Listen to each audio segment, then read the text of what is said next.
एक समय की बात है, गौतम बुद्ध के शिष्यों के बीच एक कठिन सवाल उठा।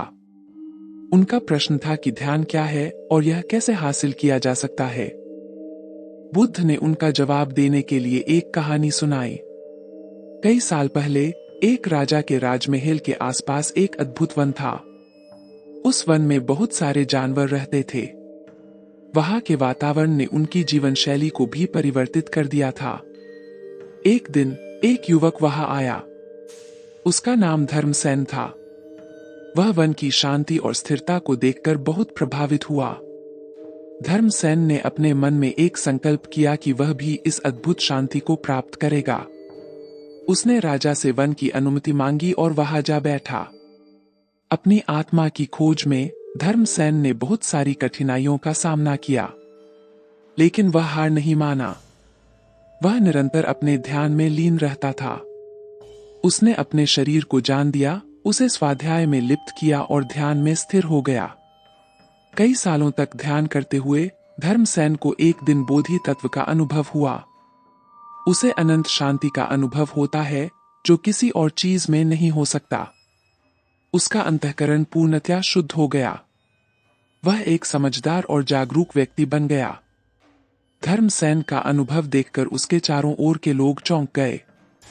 उन्होंने भी उसका साथ देने का निर्णय किया। वे भी ध्यान का अभ्यास करने लगे और अपने जीवन को समृद्ध और शांतिपूर्ण बनाने का प्रयास किया।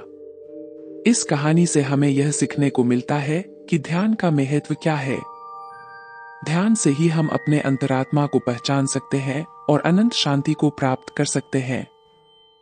यह हमें जीवन को समृद्ध और संतुलित बनाने की कला सिखाता है।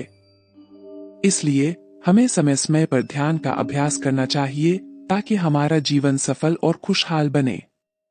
इस कथा को सुनकर गौतम बुद्ध के शिष्यों को ध्यान का महत्व समझ में आ गया। उन्होंने समझ लिया कि ध्यान ही वह मार्ग है जिससे वे मुक्ति की प्राप्ति कर सकते हैं। उन्होंने भी ध्यान का अभ्यास करना शुरू किया और अपने जीवन को समृद्ध बनाने के लिए संकल्पित हुए।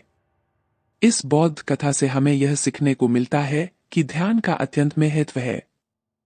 यह हमें जीवन को संतुलित और समृद्ध बनाने की कला सिखाता है।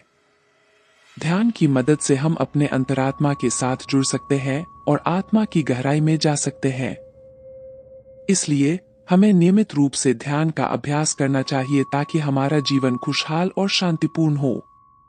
दोस्तों, उम्मीद करता हूं कि आप सभी को इस कहानी से कुछ नया सीखने को मिला होगा। दोस्तों, कमेंट में जरूर बताना और ये कहानी आपको पसंद आई हो तो चैनल को सब्सक्राइब कर लेना, जिससे कि मैं आप लोगों के लिए और भी कहानियां ला सकूं। धन्यवाद दोस्तों, अपना ख्याल रखें और हमेशा अपने लक्ष्य की ओर अग्रसर रहे। नमो बुद्धाय।